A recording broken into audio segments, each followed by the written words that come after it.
Support for this episode of I Hear of Sherlock Everywhere is brought to you by the Wessex Press, the premier publisher of books about Sherlock Holmes and his world. Find them online at wessexpress.com. I Hear of Sherlock Everywhere, episode 188, The Art of Frank Cho. I hear of Sherlock everywhere since you became a chronicler. In a world where it's always 1895, comes I Hear of Sherlock Everywhere, a podcast for devotees of Mr. Sherlock Holmes, the world's first unofficial consulting detective. I've heard of you before. You're Holmes the meddler, Holmes the busybody, Holmes the Scotland Yard Jack in office. The game's afoot as we discuss goings-on in the world of Sherlock Holmes enthusiasts, the Baker Street irregulars, and popular culture related to the great detective. As we go to press, sensational developments have been reported. So join your hosts, Scott Monty and Burt Wolder, as they talk about what's new in the world of Sherlock Holmes. You couldn't have come at a better time!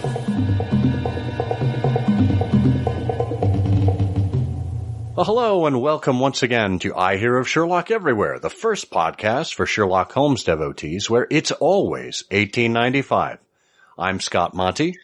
I'm Burt Wolder. And I am brought to you by artisans everywhere. Burt, how about you? I'm actually brought to you by only a single gardener down in the left, off by the tree in the mulberry bush in the rain.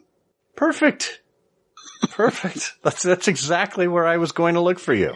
Yeah, well, that's where I usually am. Well, if you'd like to look for us, this episode can be found at ihose.co/ihose188, all lowercase in your browser. You can also find us on Facebook, Instagram, and Twitter as I Hear of Sherlock. If you'd like to leave us a comment, we would encourage it. Comment at ihearofsherlock.com will reach us by email. And if you'd like, make a recording in the voice recording app on your phone. It's even better than leaving us a voicemail, and attach it to an email. We'd love to hear from you that way as well. And don't forget, we need your support on Patreon. Our transcription service recently raised their fees by 25%. We are still committed to making transcripts available to our listeners, and we'd like to go through our back catalog and eventually put together transcripts of all of our episodes. So if you can help us reach that goal of $125 per episode on Patreon, we would sincerely appreciate it. Just hit that orange Become a Patron button on our homepage. And now, let's get to our special guest for episode 188.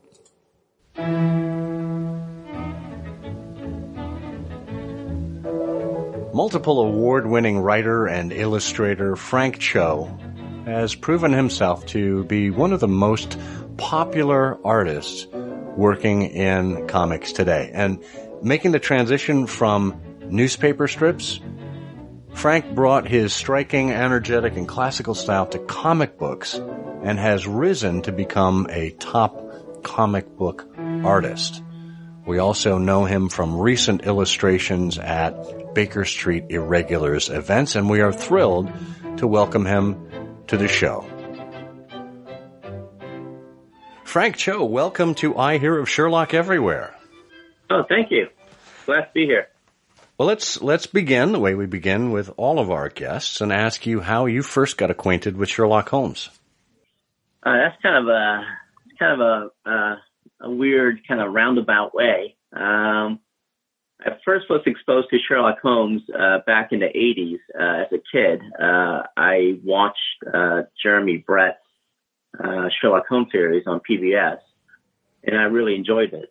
And then I kind of forgot about it. And then in high school, my English teacher made us read the Red-Headed League, and which I was actually surprised by it because it felt more like a comedy than a real mystery. And then I forgot about it. Just kind of you move on. And then as an illustrator, I've always enjoyed drawing the Victorian era clothing and all that stuff. So that's always been in the back of my mind. I've always just enjoyed drawing, that kind of the 19th century fashion for some reason. And then fast forward to about 10 years ago, Mike McSwiggan is my best friend. Huh. And he and I went to college together. Our roommates, our girlfriends were roommates together. So that's how I met Mike. So he was dating Jamie and I was dating Carrie, and that's how we first got together. And then, even though we kind of parted ways with the girls, Mike and I remained good friends. And after college, we basically we lived together for a period, So, and then I got married, and then he got married, so things got, So anyway, so Mike is kind of like my he's my best friend, and I guess to a certain degree like my spirit animal. That's great. I don't. So Mike and I always collected comics. We collected comics. We love movies, collect comics, and all this. We're both a couple of geeks, and Mike was always a big mystery fan, and so he knows that when I work, I listen to audiobooks and music all the time. And he basically said, do you like Sherlock Holmes? And I said, yeah, I do. And I said, I read a few of the stories, but never read the whole thing. And so Mike basically said, so for my birthday about 10 years ago, he bought me the entire audio. No, it was more than 10 years ago. It was about 15 years ago. Jesus. Happy birthday. 15 years ago. Now I'm thinking, wait a second, I was still married to Carrie at the time. So yeah, that was like 15 years ago. Was that the BBC radio collection? No. So he got me for my birthday, he got me the audiobook by Dave Timson. Oh. So is that the Naxo, whatever, audio? Okay. So actually I have it right here, right next to me. Huh. So yeah, it's Naxo's audiobooks, audiobook by read by David Timson. So that was my 15 years ago. That was my full immersion into the Sherlock Holmes world, and I loved it. I mean, I liked it as a kid, and then as an adult, just hearing it again, it just kind of reignited my appreciation for Sherlock Holmes. So blame Mike McSwiggan. He's the one that reignited my passion for Sherlock Holmes. So it's been like 15 years since I came back in. So how would you listen to these? Would you listen to them in the studio? Yeah. I mean, so I used to have a CD player. So I used to listen to all the audiobooks on CD. And recently, like a few years ago, I kind of switched over to streaming. So I listened to audiobooks, Audible audiobooks, all the Sherlock Holmes stuff. So I re-listened to all the David Timson reading of the Sherlock Holmes stories.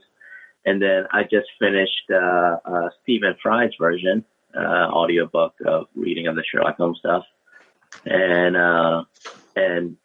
Mike's been McSwiggan been sending me some Sherlock Holmes pastiche audiobooks like Moriarty and all these other stuff. That's great. So of the audio, it's interesting that you've also heard the Stephen Fry audios. Do you have a favorite? Are ones that you've heard or audiobooks that you've heard more vivid than others when it comes to your ability to picture the characters? I mean, I guess my preference is David Timson. I mean, I thought the guy is just excellent. I mean, with his how he portrays Sherlock and Watson. I mean, he just kind of painted a vivid image with his voice of the two characters. So I guess my favorite has to be David Timson.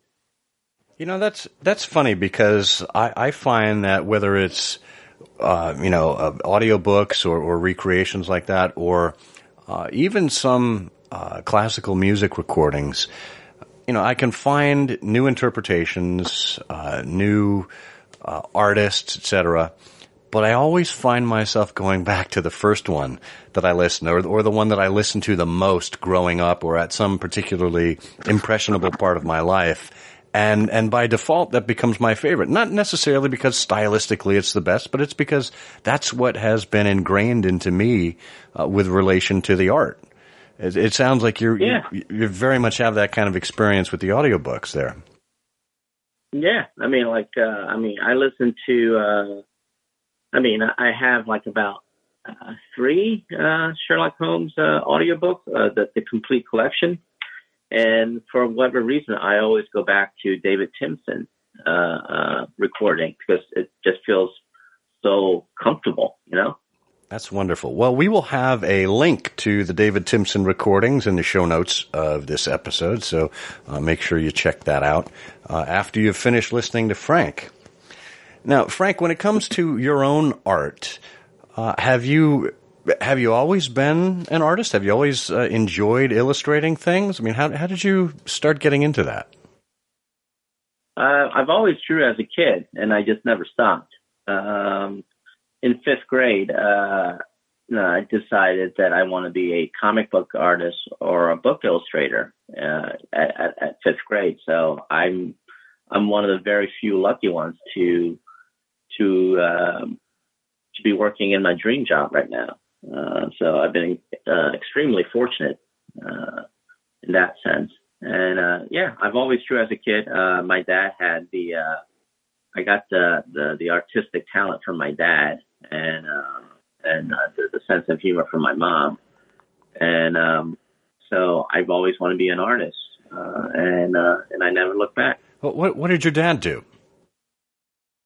Oh, my dad, he just, in Korea, he was kind of a mid-level. He was a captain of the tank squad in the army, the Korean army. Oh man! And then he got out of the military and became like a mid-level government worker. And then when we came over to the United States, he was a janitor at the Greyhound bus station, and he was a carpenter. And then eventually he ended up working at a small factory assembling electronic components. So he doesn't do any art, if that's what you're asking. Well, yeah, I mean, it sounds like somewhere in there must have been some kind of artistic bent in his makeup. Yeah, I mean, he actually he always was a great artist. But his parents didn't encourage him. If anything, they kind of discouraged it and kind of beat it out of him. Because they didn't want their only son to be a kind of a useless artist. It's old school. You know what I'm saying? Yeah, absolutely. Absolutely. So how did that then reflect on your childhood when you showed this kind of aptitude? What was your father's response? Same as his parents. My dad frowned upon artists, and so did my mom. Coming from a typical Asian family, Korean family, they wanted me to become a doctor or an engineer. My older brother actually became an engineer. And so they put tremendous pressure on me to be a doctor. And actually, it's a funny story. They wanted me to become a doctor.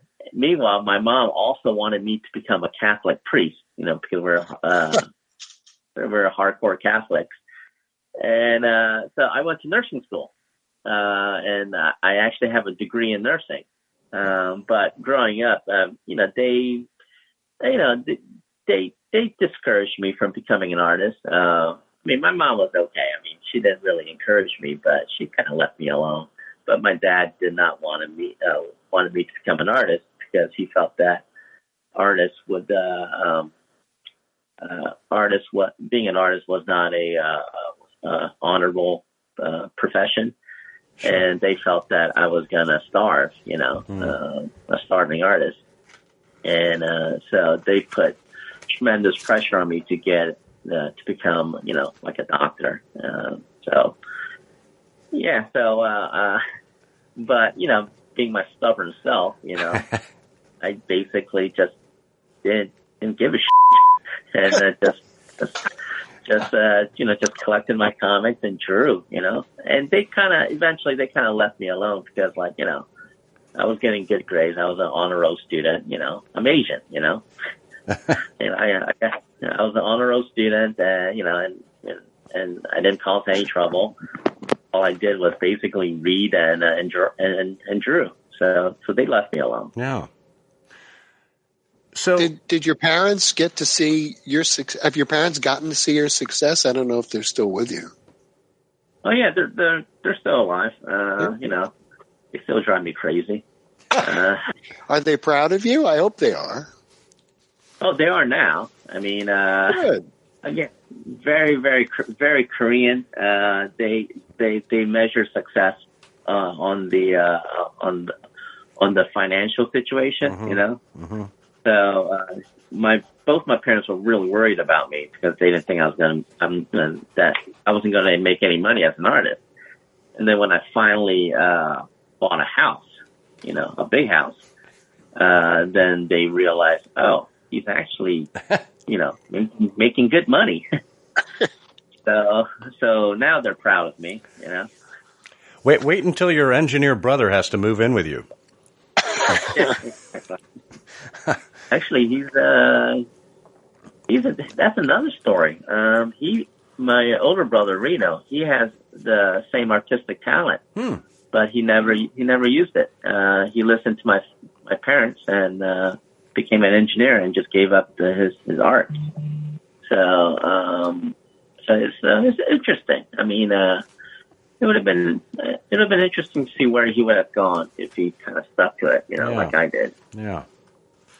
So talk to us a little bit about your journey to art as a profession. I mean, when did you first take this from, merely a hobby to something that you could begin to make a living at, if not do full time? So I graduated from nursing school. I went to University of Maryland School of Nursing at Baltimore, UMAB. It's on Lombard Street.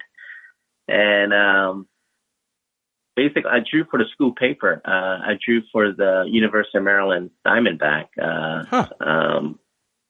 the student newspaper in College Park. So it's a sister school of the University of Maryland nursing school. Or the nursing school was a part of the University of Maryland school system. So while I was going to school in Baltimore, I drove down to College Park, which is about half an hour.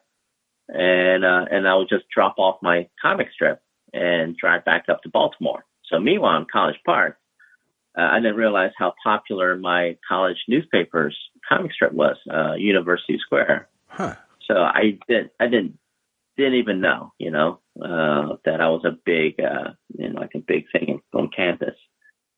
So next thing I know, I won the best college cartoonist of that year. It was like 94, I think, or something like that. And then that led to a syndication contract. So I signed up after I graduated from nursing school. I signed up with Creator Syndicate to have Liberty Meadows syndicated in over 100 newspapers. So I was in the Washington Post, North Carolina News and Observer, Detroit Free Press, all the major papers. And then I did that for 5 years, and then I just quit. I just couldn't handle the censorship and the daily grind.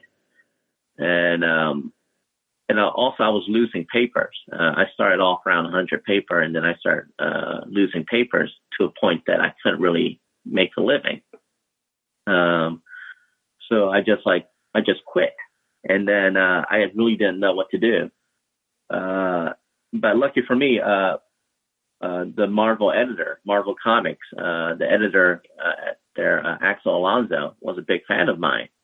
And then he called me up out of the blue, kind of got in contact with me and offered me a job at Marvel Comics as a writer-artist. And then I was at Marvel for 14 years.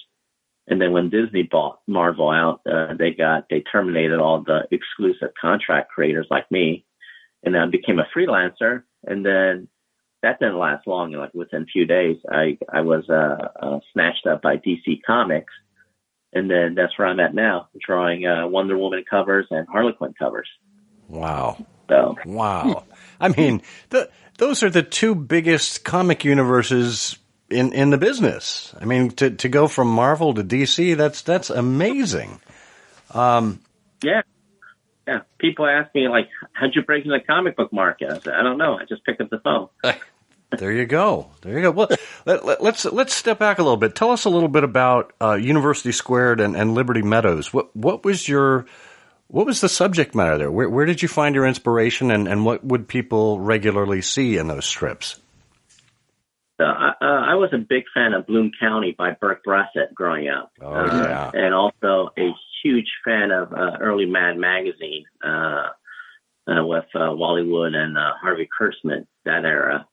And I was a big fan of Calvin and Hobbes by Bill Watterson. So it was kind of like, if anything, it was kind of like a combination of all three, but mainly like Bloom County. And basically the University Square, my college strip, was a story about a bunch of college mascots, joining a fraternity, and then, mayhem ensues. And Liberty Meadows is pretty much all the same characters. Instead of a fraternity house, I turned it into a animal sanctuary where unwanted and kind of like messed up animals go to this sanctuary, Liberty Meadows Sanctuary, and then chaos ensues. So that's the general idea of the both strips. Oh, what great fun! That's a wonderful concept. I mean, you almost had your own universe there. Yeah, exactly. And and I've been I'm going to bring it back. I know a lot of people. I kind of ended Liberty Meadows at a cliffhanger because I was collecting the Liberty Meadows comic strip in a comic book format, and I kind of ended the comic book, Liberty Meadows comic book, in a cliffhanger. So I'm going to come back in about a couple of years and finish it off.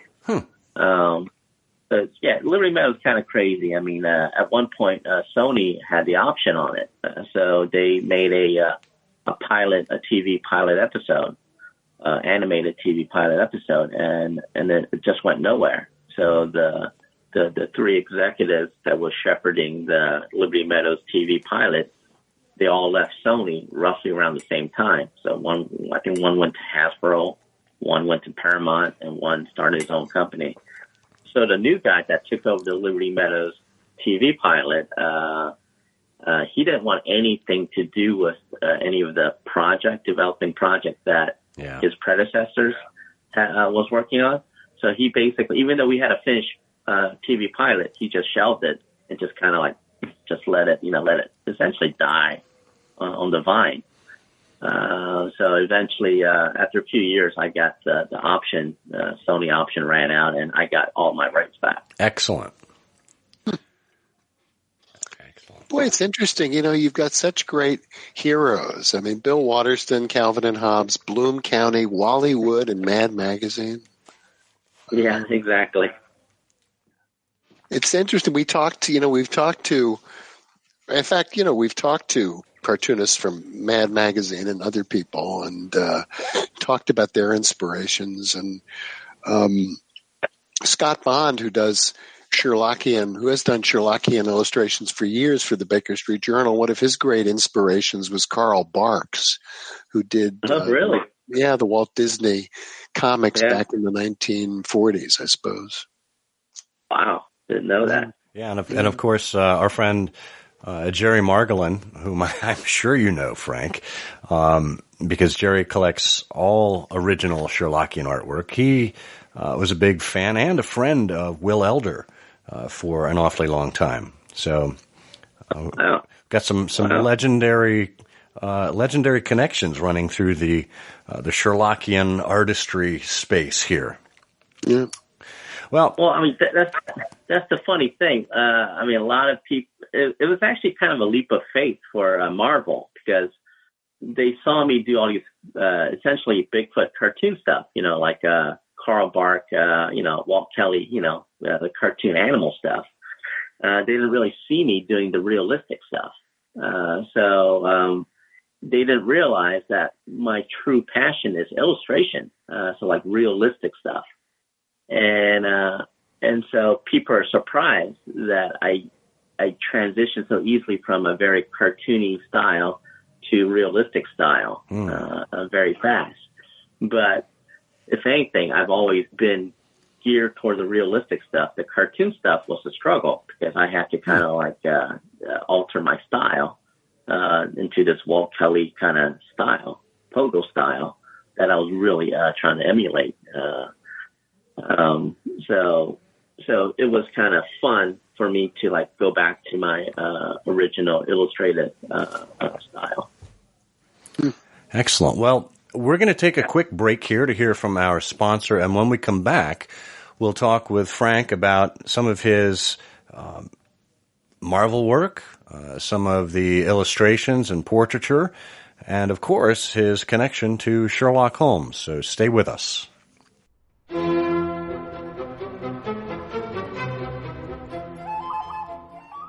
Mr. Holmes. Oh, yes. Your pictures are not unlike you, sir, if I may say so. Illustrators bring characters to life. Great illustrators create lasting images that define great characters for all time. Like James Montgomery Flagg's Uncle Sam, N.C. Wyeth's Long John Silver, and Sidney Paget's Sherlock Holmes. Now, every Sidney Paget illustration of the cases of Sherlock Holmes, 356 images reproduced directly from the Strand magazine and the surviving original artwork, have been collected in one place for the very first time. John Watson told us what Sherlock Holmes looked like, but Sidney Paget showed us Sherlock Holmes for all time. Don't wait until this remarkable volume is out of print. Get the complete Paget portfolio now at wesexpress.com.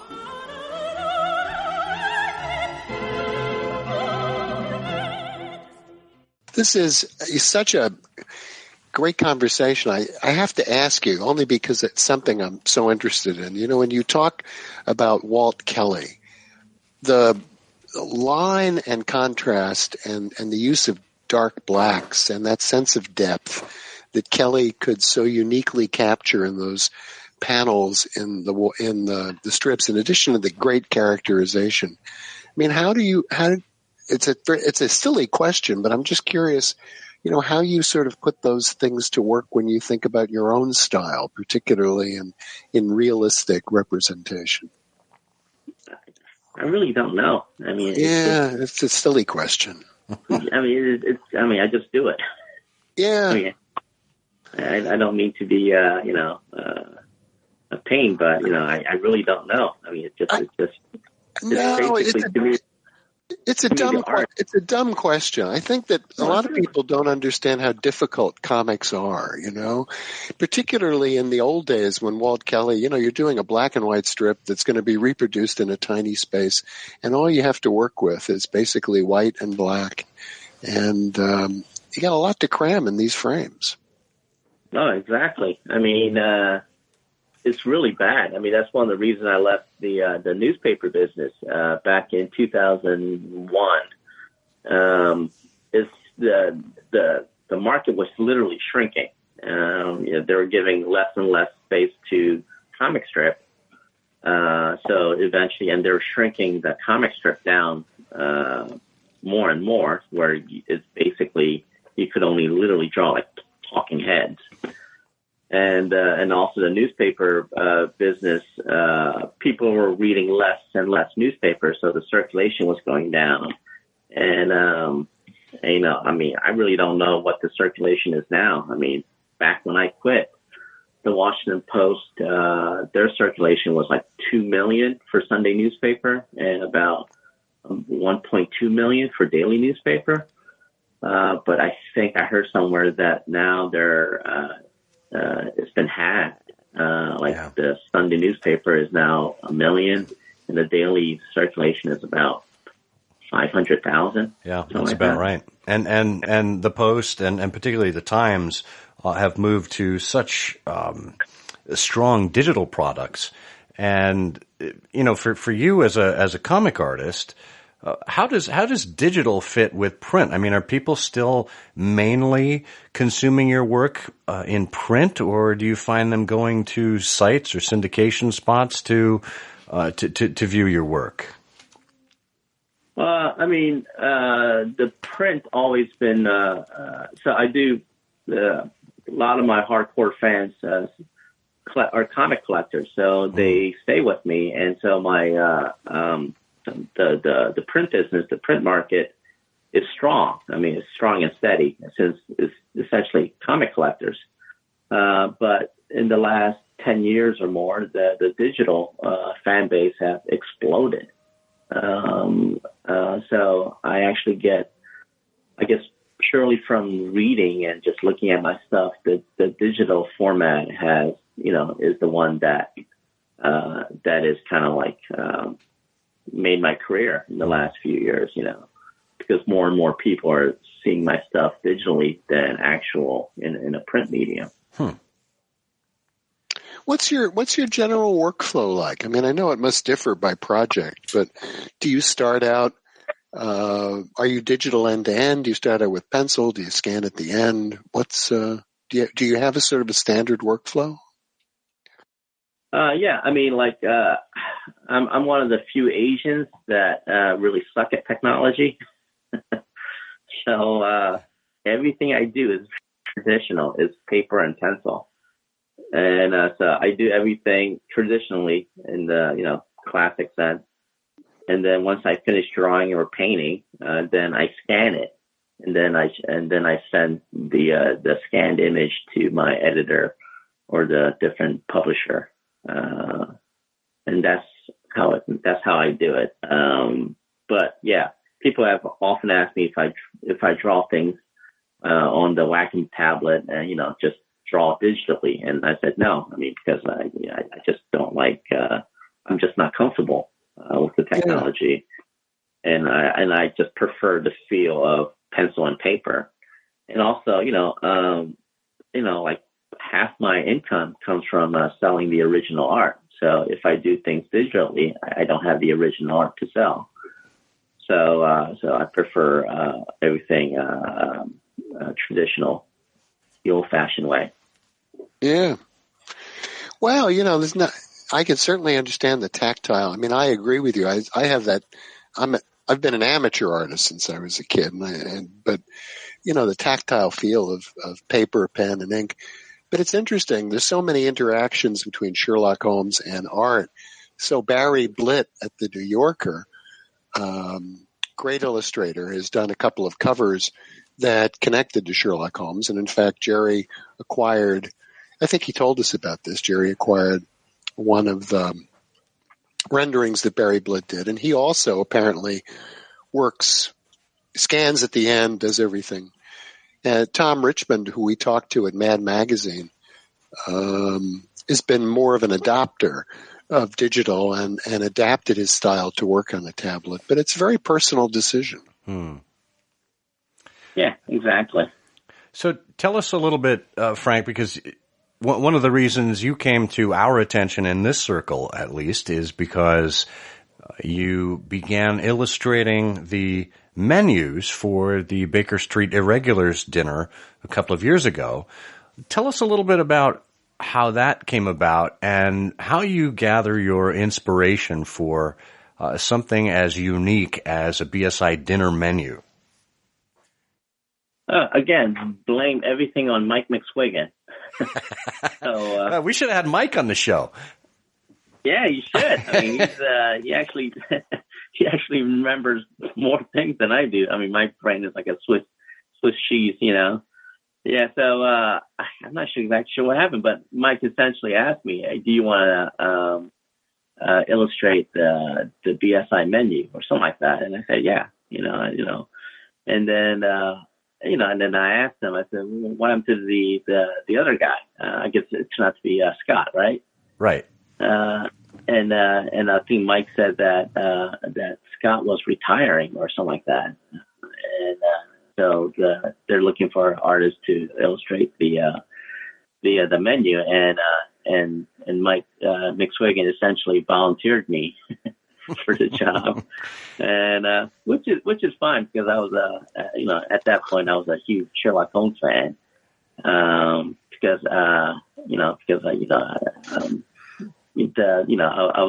I've always been a big Jeremy Brett Sherlock Holmes fan. I mean, I think he's, in my opinion, the best Sherlock Holmes, period, actor-wise. And so Mike and I, we talk, a couple of times a week. So we would discuss about the Cumberbatch Sherlock series, and so that kind of like rekindled, my passion for Sherlock. So yeah, so Mike's the one that kind of like got me into BSI, the menu job, and that just kind of like took off like a rocket. So did he send you previous years' menus for you to understand what it was all about, or were you given basically free rein to come up with your own concept and design? Well, I mean, I hate to be micromanaged and have an editor on my butt, So Mike did send me. Mike came over and he basically showed me all the past menus and all that, and but I really didn't pay any attention to it. I just wanted to know how big it was, the physical size. And then I just like kind of let my mind wander and then decided to just, just kick off from there, How long does it take you? I think that a lot of people have no idea. When you meet someone who's good at art, particularly representational art, and you say, gee, well, how long could that possibly take? It's probably, half an hour and you're done. I mean, how long does it take you generally to do an illustration like that?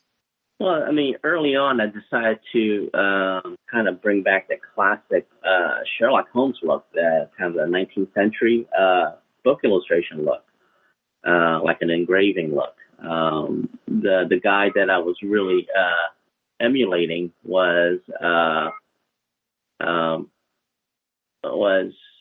hang on a second. Sidney Paget. The guy that I was emulating was Franklin Booth. Oh, right. Franklin Booth was a master ink line illustrator. So I love that look. He's the one that also inspired Bernie Wrightson's Frankenstein book. So I really love that look of that style. So I decided if I'm going to do Sherlock Holmes, it's going to be in that kind of that 19th century style look.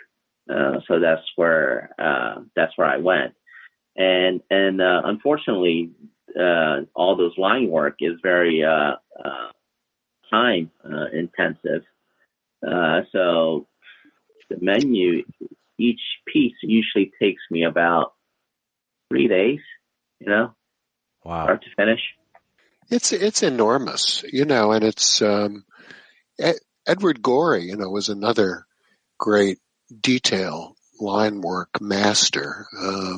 Right. I imagine, you must also have admired some of the things he did, but boy, Franklin Booth, it's really unique.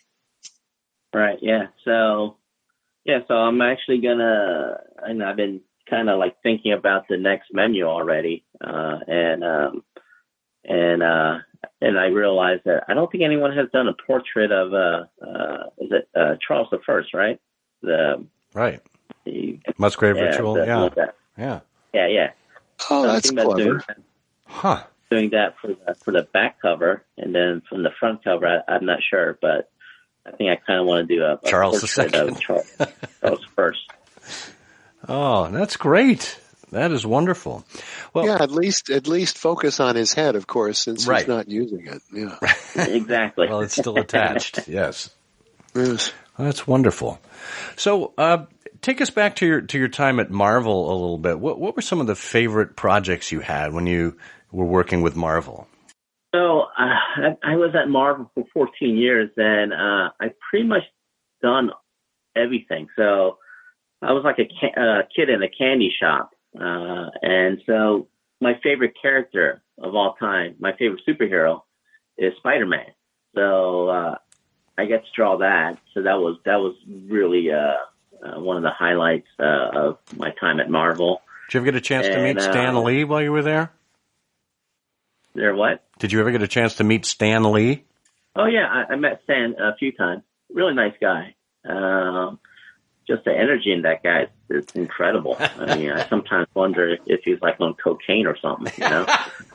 Excelsior! Right. The guy's just all over the place, you know? Yeah, so I met Stan. He's a really nice guy.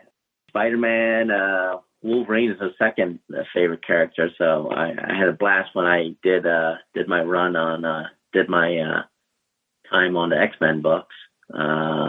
And I did Avengers, Hulk. Actually, the one book that I wanted to do, but I never got a chance to do at Marvel, was the Fantastic Four. Because I was a huge Jack Kirby, Stan Lee Fantastic Four run. And I was a huge fan of John Byrne's Fantastic Four run in the 80s. So I always wanted to do the Fantastic Four, but I never got the chance. So that was the one book that I kind of regret. Actually, two books. The second book that I regret not doing at Marvel is Conan, because I was a big Conan fan too. And now you're at DC, and you're widely acclaimed for the Harley Quinn covers that you've done. What else is in your sights while you're with DC? I don't know. Right now, I'm just happy doing the Harley Quinn covers. I'm sure the DC want me to do eventually, like, do some interior work again. But, you know, interior work is so time intensive. I really don't know. I mean, because recently the publisher of DC, Dan DiDio, was let go by AT&T, the parent company of DC Comics, and so I think he had a project in mind for me to do, but I would never know because since he's no longer with the company. But my editor, Eddie Choi at DC Comic, my cover editor, he's always constantly giving me fun covers to do. So I'm actually doing right now Wonder Woman, the Wonder Woman movie tie-in cover. So I'm in the middle, about to start doing that. And and Eddie's always telling me, whatever I want to do, just let him know, and he'll make it happen. Wow. So who knows? That's not bad. Yeah, exactly. Oh, wonderful.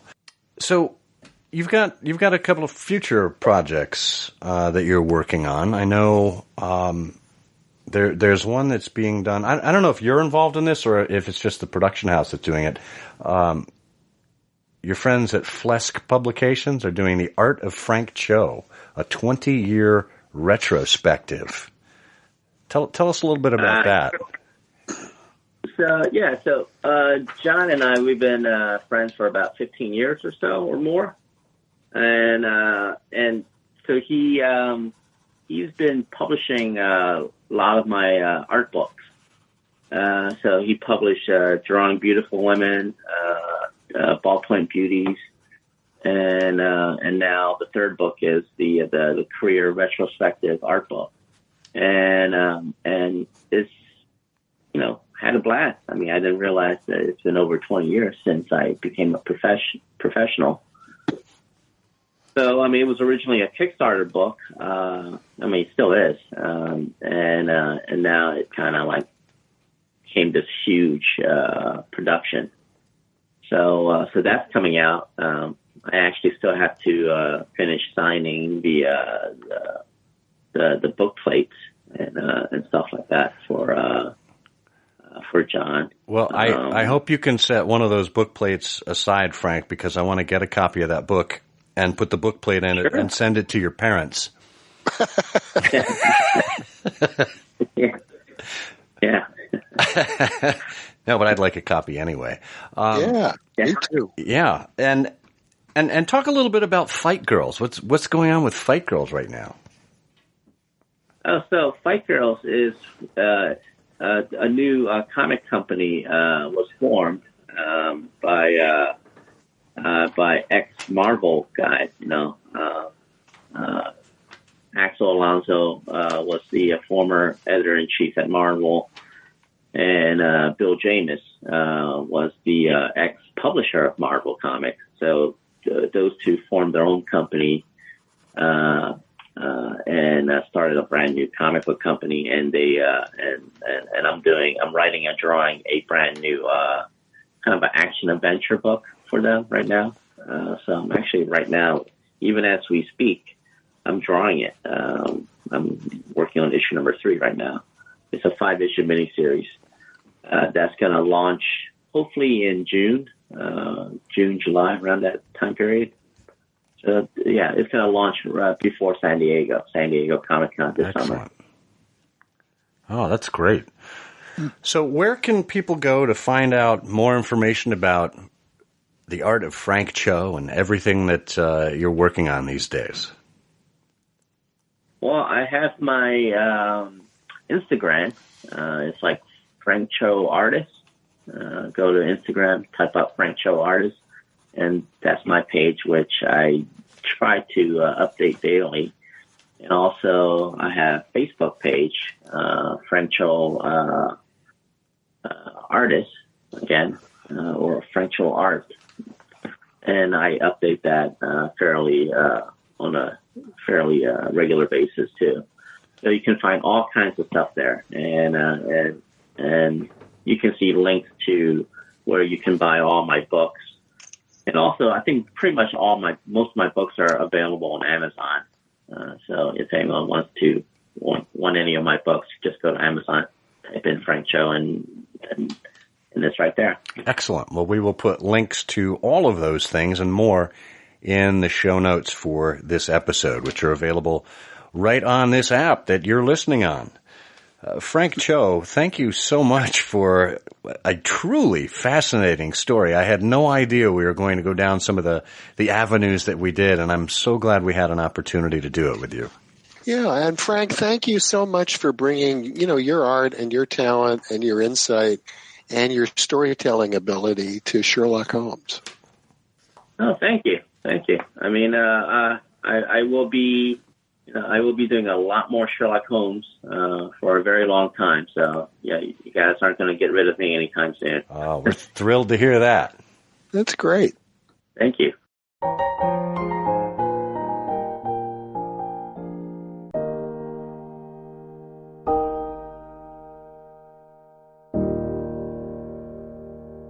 Frank is following in such a great tradition, not only in artists who are interested in Sherlock Holmes, but also in artists whose work, is just so unique and so special and will only be appreciated more over time. If you've seen any of his menus for the Baker Street Irregulars dinners, and in Bloomington, at the Bloomington conference at the Lilly Library earlier, we had a chance to see a unique illustration he did for how Watson learned the trick. In fact, Ross Davies announced this as the first illustrated version of how Watson learned the trick, which is this little book that was prepared for a very special dollhouse years ago. So he's such an innovator. We didn't talk much about Sherlock Holmes, but that gives us something to talk about more when we have him on and talk to him in future. Yeah, and the other thing that we didn't talk with Frank much about, and we talked with him in the warm-up, we didn't quite get around to it, and I'm kind of kicking myself about this, is just his love of portraiture and even oil painting. Frank is an artist whose media and whose preferred media are more expansive than one might realize if you just come across, say, the BSI menu or some of his comic art. He's really a well-rounded artisan. Artisan, yeah.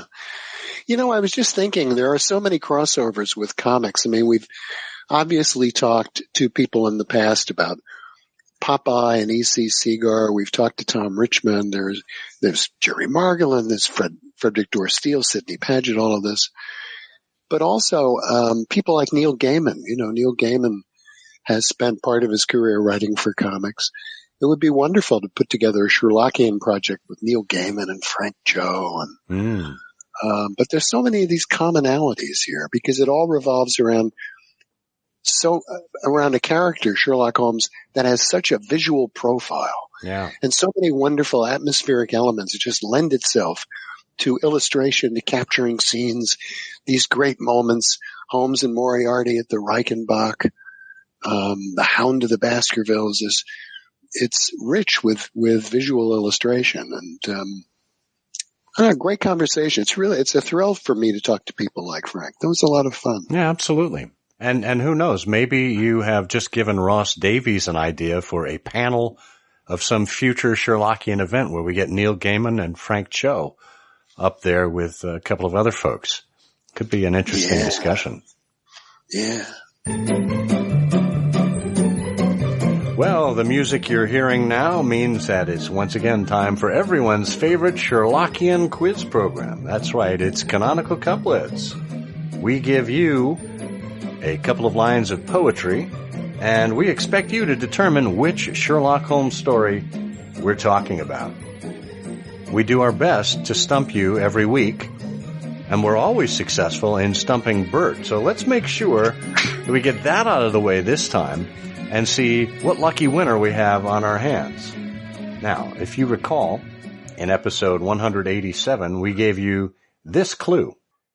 This lengthy narrative of labor ructions includes our Sherlock's very best deductions. Bert, do you know which story we're talking about there? Yes, the deductions are the real clue here. This is that story about the incredible financial fraud that took place around inland revenue in the 19th century. It's the Valley of Taxes, isn't it? Oh, no, wait a minute. It's the Twisted Taxes. No, that doesn't sound right either. You were closer the first time around. It actually is the Valley of Fear. Oh. Yeah, labor ructions is the giveaway there. And we had a lot of entries this time around. I'm glad folks picked up on that. And we'll figure out exactly who it is that is going to be our big winner by spinning the big prize wheel here. Watching it go around and slowing down until it lands on number 19. Number 19. And that corresponds to Nils Gampert. Congratulations. We'll be sending you your Sherlock Holmes action figure in the mail. We'll just get your mailing address and get that right off to you. And now that means it's time for another of our canonical couplets. And this time around, what do we have in our prize vault this time around? I'm going to root around here, see what I can find. You need a sound effect for that, like Jack Benny's vault. Well, it's the hall closet from Fibber McGee and Molly. It's right here in the hall closet. Oh, what do you know? That's not the one. Here it is. Yes, we have a copy of Sherlock Holmes, the writings of John Watson, M.D., compiled by Edgar W. Smith. This is a bibliography of the 60 tales comprising the canon, and it was published by the Baker Street Irregulars in 1962. It's one of those red-covered volumes of that era of the BSI publishing. Oh, that's a great prize. It is. It is. And we hope it entices people to get on the ball and answer this canonical couplet. The way a cow-like girl was taken in bids us beware with our kith and kin. If you know the answer to this canonical couplet, send it in an email to comment@ihearofsherlock.com with the subject canonical couplet. If you are among all of the correct entries and we select your name at random, you'll win this fabulous prize. Good luck. That really is a good prize. Yeah. Yeah, I'm trying to get ahead of things on the prizes here rather than just make it random. I really want people to pay attention to the canonical couplet and get excited about these prizes. Yeah, well, it's something to be excited about there. Yeah. Although, in thinking about it, are you sure this week the answer wasn't the dancing deductions? I'm not going to dance around that at all. Oh, okay. I'm going to leave that right there. Well, I suppose this is the place in the podcast where we do a couple of things. In addition to finishing up the quiz, I'd like to ask people if there's something that you would like to see in the vaults. Maybe there's some kind of overflow of your own Sherlockian collection and you'd like to contribute to the vaults for future prizes. Please let us know. We'd be happy to receive those. But if there's anything you'd like us to keep our eyes out for or offer in the future, please let us know as well.